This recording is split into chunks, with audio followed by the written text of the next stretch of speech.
What's up, guys? So today there isn't too much to film, but I wanted to make a video, and I know a lot of channels are doing like the 5 things that people dislike and like about their cars, so I thought I'd do that today.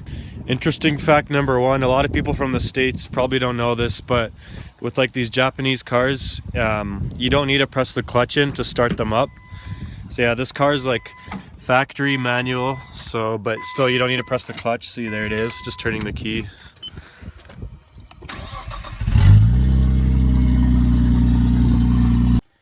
Alright, so starting with the dislikes, the first one's definitely got to be the radio that comes from Japan. Obviously, different frequencies in Japan than there is in North America. I think the highest hertz that it goes up to is like 90. So, yeah, you don't get any radio. So you'd have to buy an aftermarket deck to get any radio. And obviously, when you're building a race car, that's like the last thing you get. And there's so many things that you get before that you end up just not even getting a deck. So what I got to do is, I'm all about the CD life, so look at all these CDs I got. So this is what you got to deal with when you don't have a radio or an auxiliary cord.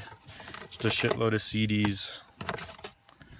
Like, damn! And then like, you know, I don't really title these, so looking through the right one.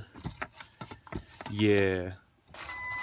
Alright, and another dislike of mine is that the wiring harness sits really low in the wheel well here. So when you lower your car on the front right side, the wiring harness sits like really low down in the liner. So if you have any rubbing issues, you rub through the harness.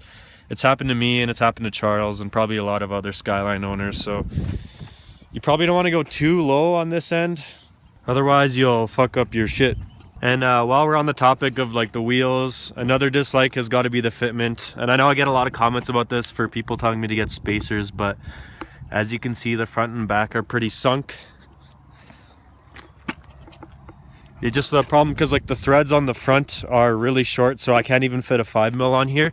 So I'm gonna have to get a bolt-on spacer there with the correct hub size, and then for the back, probably a 10mm. I have a 5mm on right now, but it's still a little bit sunk. So I want to get like a 10mm maybe, or 15, and then that should be fine for fitment. For these wheels, but in the future I do want to get wider wheels that fit perfectly, like 9.5s squared fit perfectly all the way around. So that's what my old wheels were, and that's what I want to get again. So just a matter of saving up. All right, and the next dislike is my alternator belt right there. It squeaks whenever I start the car up, and it's actually a brand new belt because I put it on not long ago, but the problem is the belt was sitting on the shelf for a long time, so the rubber compounds of it, I guess, just decomposed, if that makes sense. They broke down, and like the material isn't that good anymore, so it slides on the pulleys, and then that's what causes it to squeak. But it's just on like startup until the voltage system reaches charging system voltage. Yeah, other than that, I don't know, like that's the only thing that squeaks. And pretty much if my car's parked for 20 minutes, it'll squeak on startup. So it sucks that car meets when the car's parked for a while and I gotta start it up and like it's gotta squeak, you know. It's embarrassing as shit. So eventually I get a new belt, but I already dropped the money on a new belt, and it's like 3 belts in, so I have to take these 3 belts off to get to that back one, which is a bitch. So yeah, otherwise I would have done it again by now.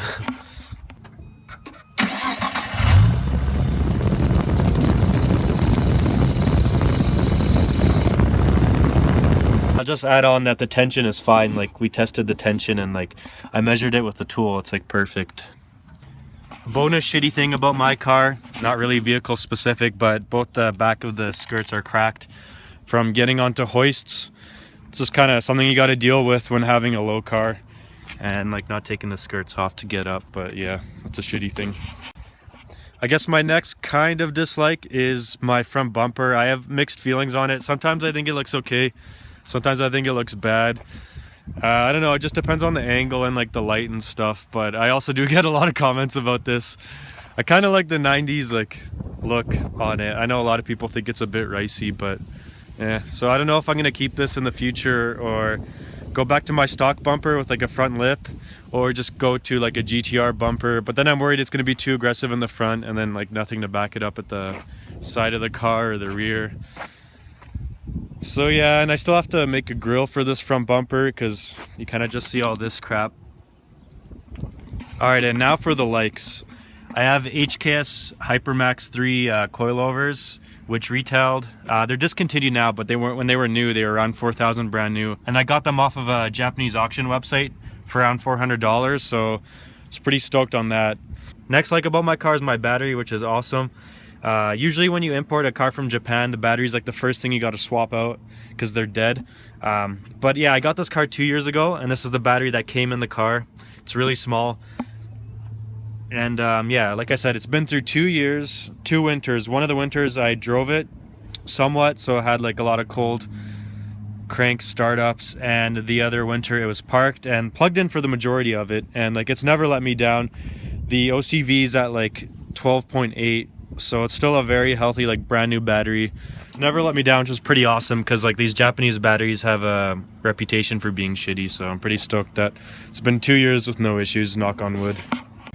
Next huge like about my car is the fact that it's turbo. Obviously one of the main reasons I got it. If you've never owned a turbo vehicle, I recommend it highly. Just the feeling of the boost from the turbo and like the noises that comes from it, the wastegate, the blow-off valve, the spool. So just everything about it is awesome. And I eventually plan on upgrading my turbo. It's stock right now, but I want to get the GT30 76 eventually. Hopefully this summer if I save enough. While we're on the topic about the turbo, another thing I like about my car is that it's pretty quick. I'm still running stock boost, and I just have like the bolt-ons done under the hood. And yeah, a lot of the cars that I just race on the roads, sometimes, you know, I beat them, and sometimes it's even, or I just get barely beaten by like built cars that have their boost turned up. So it's pretty cool to see that my car, you know, stock boost with a few bolt-ons can keep up with like quite a few cars, or just get barely beaten by quite a few cars. So that's cool to see. So another thing I like is how loud the car is. I am still running open downpipe, and it sucks for like long trips, like when we went to Edmonton, hearing that. I like how loud it is, and you really get to hear the engine noise and like the spool and everything. So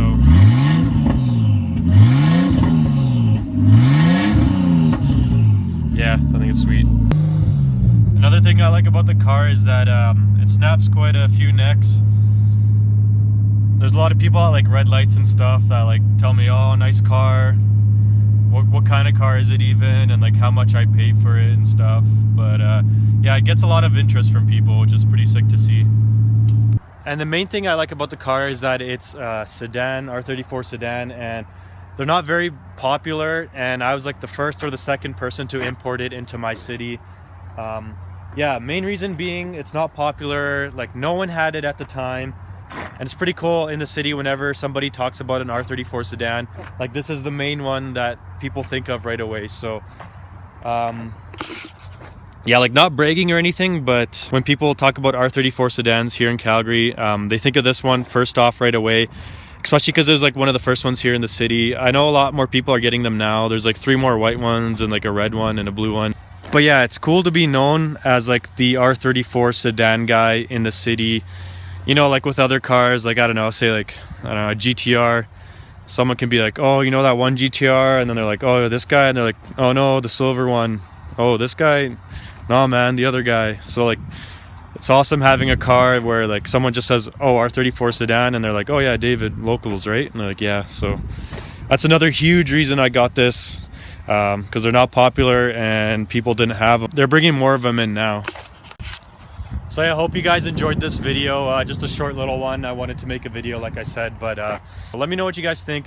Maybe we can do this style of video with the other guys in their cars. And the next video you're going to be seeing is part of Jesse's Supra. We're going to be doing stuff to Jesse's Supra, so stay tuned for the next video. Oh, and also if you guys know Birdie, Lost Royalty, their car group in the city, he just uploaded a video of Driven with his group, so I'll leave that video link in the description below. Check out that video. Snowcat actually suggested the idea of like the Calgary YouTubers meeting up. So if you guys don't know Snowcat, motovlogger here in the city, he's been doing it for years. He has over like 500,000 subscribers. So it'd be pretty cool to have like Lost Royalty, Birdie's group, Lowcals, and then Snowcat all meet up for like a Calgary YouTuber automotive, I don't know, thing. So that could be a video you guys could expect to see in the future. So yeah, stay tuned for that. Yeah, stay tuned for the next video. Thanks for watching.